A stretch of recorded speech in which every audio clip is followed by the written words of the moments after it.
Morning, જય Shri Krishna dear students. Last લેક્ચરની અંદર આપણે profit loss new sharing ratio માટે આપણે એક્સરસાઇઝ નંબર 5.4 જોઈ ગયા હતા. હવે 5.5 પણ એ પહેલાં આપણે 5.4 પહેલાં ક્લિયર કરી લઈએ, પછી 5.4 થઈ ગયું છે છતાં પાછું આપણે કરી લઈએ. મેં તમને કીધું હતું કે 5.4 ને 5.5 આ બંને વચ્ચેનો ડિફરન્સ તમને સમજ પડી જશે તો આ ચેપ્ટર 99% ક્લિયર થઈ જશે. બરાબર. આ ન્યૂ પ્રોફિટ લોસ શેરિંગ રેશિયોની રિક્વાયરમેન્ટ ક્યાં રહેશે તો લોંગ એક્ઝામ્પલ જ્યારે આપણે સોલ્વ કરીશું ત્યારે રહેશે. પણ આ બંને વચ્ચેનો ડિફરન્સ તમને સમજ પડી જશે તો હું તમને પ્રોમિસ કરું છું તો તમને એક પણ જગ્યાએ new profit loss sharing ratio શોધવાની જરૂરિયાત નહીં પડે. બાકી તમારે સેક્રિફાઈસ જોઈએ એટલે ઓલ્ડ પ્રોપરેશન તો હોય જ, નહીં હોય તો 1:1 કરી લઈએ, પણ ન્યૂ પ્રોપરેશન તો તમારે કમ્પલસરી ફાઇન્ડ કરવું પડે ને એને બાયપાસ કરવું હોય તો આ બંને જે મેથડ છે બંને વચ્ચેનો ડિફરન્સ સમજવો ખૂબ ખૂબ જરૂરી છે. તો આજનો વિડીયો જરાક બરાબર ધ્યાનથી જોજો અને નહીં ખ્યાલ આવે તો મને પાછો પૂછજો. પાછો આપણે વિડીયો બનાવીશું, 2 વખત જોજો પણ આટલું ક્લિયર કરજો. બરાબર. આ થઈ ગયેલું છે પણ પાછું હું રિપીટ કરું છું. A and B are partners. They admitted C as a new partner. A sacrificed 1/5 of his share and B sacrificed 1/4 of his share in favor of C. આખા ન્યૂ પ્રોપરેશનનું ફંડામેન્ટલ શું છે આપણે 4 રીત જોઈ ગયા. એ 4 રીતનું એનું મેઇન ફંડામેન્ટલ શું છે? ટોટલ પ્રોફિટ હોય એની અંદરથી ઓલ્ડ પાર્ટનર શેર કરતા હોય, ન્યૂ પાર્ટનરને એડમિટ કરે તો એને જે શેર આપવાનો હોય ઓલ્ડ પાર્ટનર જે એ લોકોનું જે પ્રોફિટ હોય એની અંદરથી સેક્રિફાઈસ કરીને ન્યૂ પાર્ટનર્સને આપશે. બરાબર છે. New proportion means new profit. New profit means જે ઓલ્ડ પ્રોફિટ હોય ઓલ્ડ પાર્ટનરનો એની અંદરથી જે નવા પાર્ટનર્સને જે શેર કરે એની ફેવરમાં જે શેર કરે એ કાઢી નાખે પછી જે પ્રોફિટ રહે એ ન્યૂ પ્રોફિટ હશે. બરાબર. આ આખું એનું ફંડામેન્ટલ છે. ફરી પાછું હું રીડ કરું છું. A and B are partners. They admitted C as a new partner. A sacrificed 1/5 of his share. આ પર આપણે અંડરલાઈન તમને કરાવેલું હતું. His share and B sacrificed 1/4 of his share in favor of C. Find new ratio. તો પહેલા આપણે total profit assume કરી લઈએ. Assume total profit of firm is rupees. Old proportion 1:1 એટલે 2 થશે. નવા પાર્ટનર્સનો શેર કેટલો છે? 1/5 ને 1/4. બરાબર ને? એટલે આપણે એવી અમાઉન્ટ એઝ્યુમ કરીએ કે જેને 2 થી પણ ડિવાઈડ થશે ને 5 થી પણ ડિવાઈડ થશે ને 4 થી પણ. એટલે આપણે 200 એઝ્યુમ કરેલા હતા. આમાં એઝ્યુમ કરવામાં હવે ચિંતા નહીં કરવાની, મનમાં આવે તો એઝ્યુમ કરી લેવાનું, પોઈન્ટમાં આવે તો ચેન્જ કરી દેવાનું. સો ન્યૂ પાર્ટનર શેર પ્રોફિટ કેટલો? તો એ C as a new partner, they admitted C as a new partner. એનો કેટલો શેર આપવાનો એ મેન્શન નથી. તો કાયમ યાદ રાખો કે નવા પાર્ટનર્સને શેર કેટલો આપવાનો છે જે એ જો અંદર મેન્શન ન હોય તો એ શોધવાનો એક જ રસ્તો છે. જે ઓલ્ડ પાર્ટનર જે છે એ સેક્રિફાઈસ જે કરશે એ ઓલ્ડ પાર્ટનર્સના ટોટલ સેક્રિફાઈસ જે થશે એ ન્યૂ પાર્ટનર્સનો શેર થશે. એટલે નવા પાર્ટનરનો શેર નહીં આપેલો હોય તો આપણે ઓલ્ડ પાર્ટનર કેટલો સેક્રિફાઈસ કરીએ જોવાનું. તો જો એ sacrifice 1/5 of his share from profit. તો સો એ given to C is equal to 200 of his profit. A sacrifice 1/4 of his profit એટલે એનો જે પર્સનલ પ્રોફિટ છે એની અંદરથી 1/5 જેટલો શેર કરશે. એટલે એનો પર્સનલ પ્રોફિટ કેટલો? 200 છે. New profit loss sharing ratio 1:1 એટલે 2 એટલે એનો 100 એનો ઓન પ્રોફિટ છે એની અંદરથી 1/5 શેર કરશે. The 20 rupees given to C. B given to C. B sacrifice 1/4 of his share. એટલે એનો જે 1/4 જેટલો શેર છે એમાંથી એ સેક્રિફાઈસ કરશે. એટલે એનો પ્રોફિટ 100 છે એમાંથી 1/4 એટલે 25 rupees sacrifice in favor of C.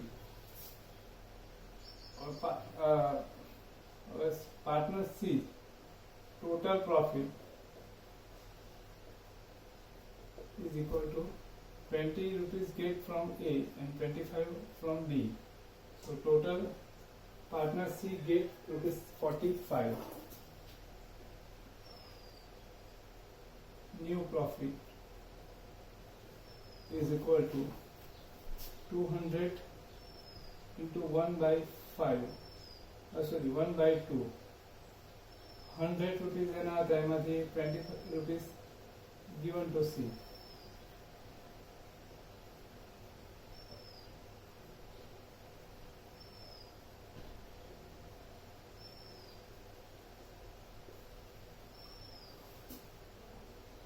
minus 25, 75.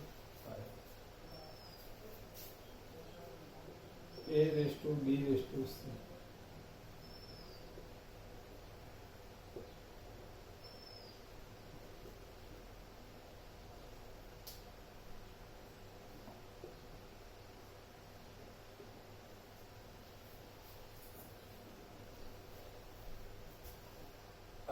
Exercise પૂરી થઈ. હવે એક્સરસાઇઝ નંબર 5.5. આ તો આપણે કરેલું જ હતું એટલે પાછું લખવાની જરૂર નથી, પણ બંને વચ્ચેનો ડિફરન્સ સમજાવવા માટે એ એન્ડ બંનેમાં સિમિલારિટી શું છે અને ડિફરન્સ શું છે બરાબર ધ્યાન રાખજો. A and B are partners sharing profit loss in 2:1 ratio.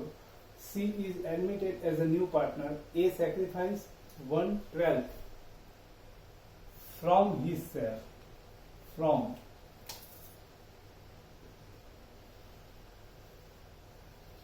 While B sacrificed 1/6 from his share. To C, find new ratio. Okay, બંને જો એકદમ સેમ જ લાગશે તમને. A and B are partners. A and B are partners sharing profit loss in 2:1 ratio. આમાં 1:1 ratio. They admitted C as a new partner. C is admitted as a new partner. A sacrificed 1/5 of his share and B sacrificed 1/4 of his share in favor of C. અહીંયા જોજો, A sacrificed 1/12 from his share, અહીંયા of his share છે એની જગ્યાએ આમાં from his share, while B sacrificed 1/6 from his share, આમાં of his share છે, આમાં from his share છે. Find new ratio. અહીં છે ને ઓફ વર્ડ હોય ને તો એને સેક્રિફાઈસ રેશિયો કહેવાય. તો અકોર્ડિંગ ટુ બુકની મેથડ પ્રમાણે સેક્રિફાઈસ રેશિયો થાય તો એને સેક્રિફાઈસમાં કન્વર્ટ કરવું પડે, પછી આપણે ઓલ્ડ રેશિયો માઇનસ સેક્રિફાઈસ કરીએ તો ન્યૂ રેશિયો મળે અકોર્ડિંગ ટુ બુક. આની અંદર ઓફ વર્ડ હોય એટલે સેક્રિફાઈસ રેશિયો થાય ને ફ્રોમ વર્ડ હોય એટલે સેક્રિફાઈસ થાય. બરાબર છે? તો આપણે ડાયરેક્ટ જે ફોર્મ્યુલા છે આપણે લખી શકીએ. Sacrifice new ratio is equal to old ratio minus old share minus sacrifice. બરાબર? આ સેક્રિફાઈસ રેશિયો છે ને આ સેક્રિફાઈસ છે, બંનેમાં ફરક છે. હવે આપણે એને કેવી રીતના ઓળખવાનું એ કી તમને બતાવી હતી એક્સરસાઇઝ નંબર 5.2 અને 5.3 માં. બરાબર? કે જે સેક્રિફાઈસ હોય એનો ટોટલ કરવાનો, સેક્રિફાઈસનો ટોટલ એ ન્યૂ પાર્ટનર્સનો જેટલો શેર હોય તેટલો થઈ જાય તો એ સેક્રિફાઈસ છે ને ન થાય તો એ સેક્રિફાઈસ રેશિયો છે.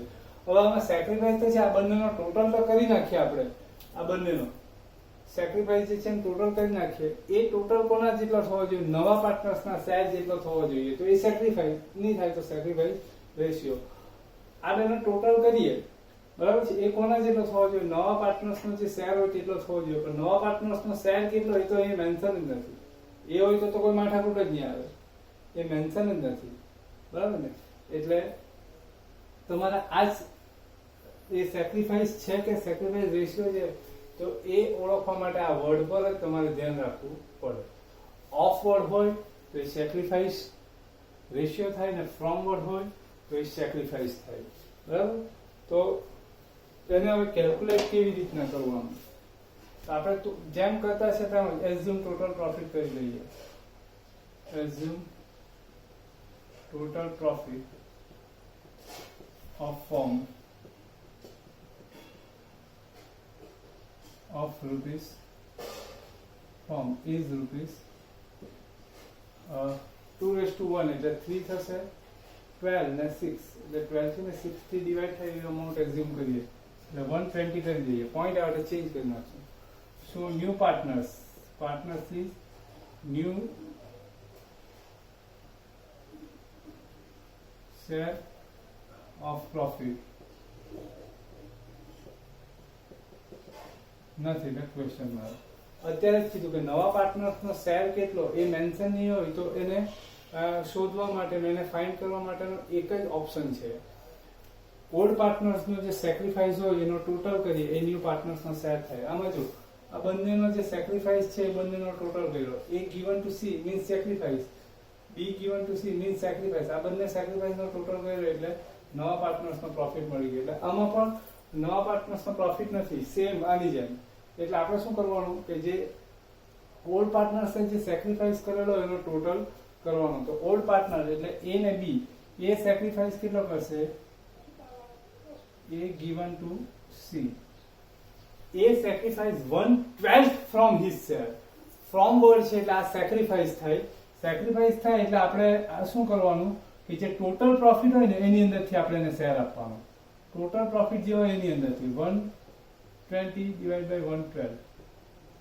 આમાં શું છે ફ્રોમ વર્ડ છે એટલે આપણે જે પાર્ટનર્સ એનો જે શેર છે એમાંથી આપણે નવા પાર્ટનર્સને શેર આપ્યો જો ટોટલ પ્રોફિટ માંથી નથી આપ્યો ટોટલ પ્રોફિટ ની અંદરથી એનો શેર કેટલો છે એ ફાઇન્ડ કર્યું ને પછી એની અંદરથી સેક્રિફાઈસ કર્યું ઇન ફેવર ઓફ સી જ્યારે આની અંદર શું છે ફ્રોમ વર્ડ છે એટલે જે ટોટલ પ્રોફિટ છે એની અંદરથી જ સેક્રિફાઈસ ટુ સી એટલે એની અંદરથી સેક્રિફાઈસ કર્યું બરાબર બી given to C is equal to 120 into એનો એ કેટલું સેક્રિફાઈસ કરે છે પહેલા જોવાનું while B sacrifice 1/6 from his share એટલે આમાં ફ્રોમ વર્ડ છે એટલે ટોટલ પ્રોફિટ ની અંદરથી શેર આપવાનું ખ્યાલ આવી ગયો આટલું ડિફરન્સ પાછું બધું સરખું જ થઈ ગયું જો આટલું ધ્યાન રાખવાનું કે ઓફ વર્ડ હોય તો ટોટલ પ્રોફિટ હોય એની અંદરથી શેર આપવાનો નવા પાર્ટનરને બરાબર સોરી ઓફ વર્ડ હોય તો જે પાર્ટનરનો જે પર્સનલ પ્રોફિટ હોય એની અંદરથી સેક્રિફાઈસ કરવાનો બરાબર અને ફ્રોમ વર્ડ હોય તો ટોટલ પ્રોફિટ હોય એની અંદરથી સેક્રિફાઈસ કરવાનું બરાબર આટલું ધ્યાન રાખવાનું બરાબર આટલું ક્લિયર થઈ જશે તો આખું ચેપ્ટર પતી ગયું આપણા હાથમાં આવી જાય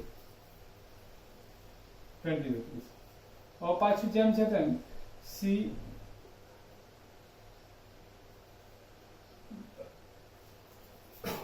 total profit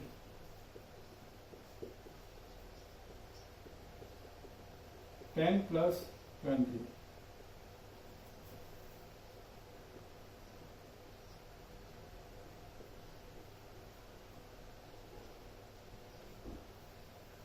120 into 2/3 80 minus 10 70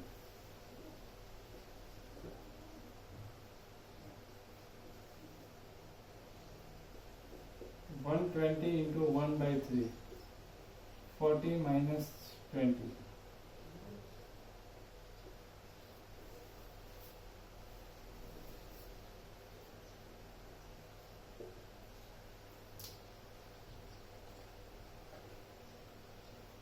70 20 and 30 70 20 and 30 0 निकल जैसे 7:2:3 finish okay next X and Y are the partners sharing profit and loss in 2:1 Z is admitted as a new partner X sacrificed 1/5 from his share underline कर दो Y sacrificed 1/15 from his share to Z. Find new ratio. Total profit assume कर लीजिए. Assume total profit of firm is rupees આ 15 છે એટલે 15 ના divide થાય એ amount assume કરીએ એટલે 150. So partners Z share of profit is equal to question mark. નથી આપેલો નવો, બરાબર. નવા પાર્ટનર્સનો શેર નહીં આપેલો એટલે આપણે શું કરવાનું, જે ઓલ્ડ પાર્ટનર સેક્રિફાઈસ કરેલો એ ન્યૂ પાર્ટનર્સનો શેર થશે. તો ઓલ્ડ પાર્ટનર્સનો સેક્રિફાઈસ છે, જો X sacrifice 1/15 from his share, એટલે X given to Z, X sacrifice 1/15 from his share. From છે એટલે ટોટલ જે પ્રોફિટ છે એની અંદરથી આપણે સેક્રિફાઈસ કરવાનું. ઓફ વર્ડ હોય તો આપણે જે પર્સનલ પ્રોફિટ હોય એની અંદરથી સેક્રિફાઈસ કરવાનું. Y given to Z. Y sacrifice 1/15 from his share. From word છે એટલે આપણે ટોટલ જે પ્રોફિટ છે એમાંથી સેક્રિફાઈસ કરવાનું. Z total profit 10 plus 10 20.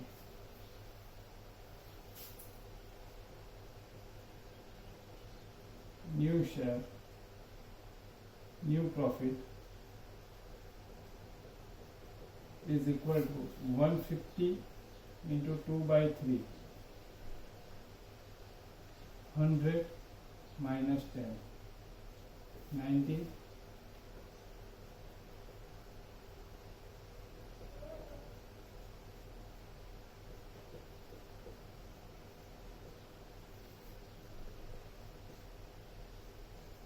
minus 10, 40. X raised to Y raised to Z. 90, 40 and 20. 9 raised to 4 raised to,